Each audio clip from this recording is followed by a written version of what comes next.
அன்பெனும் அணுவுள் அமைந்த பேரொளியே, அன்பெனும் உயிர் ஒளிர் அறிவே, அன்புருவாம் பரசிவமே. நீ எப்படியா இருக்க? அன்புருவா இருக்கையா. இப்ப நம்மளும் என்ன பண்ணணும்? அன்பாய் இருங்கள். அன்புடன் இருங்கள்னு சொல்லல, அன்பாகவே இருங்க. உங்க தோற்றமே அன்பா இருக்கும். இருந்து பாரு, இப்பொழுதே உங்க பிரச்சனை எல்லாம் தீர்த்துருவார் இறைவன். நம்ம அன்பா இல்லை, அதனால அடி அடின்னு அடிப்பாரு.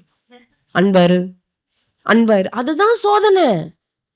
உங்களுடைய எல்லா பிரச்சனைகளுக்கும் தீர்வு அன்பு. இதோ நினைச்சிட்டு போயிடாதீங்க.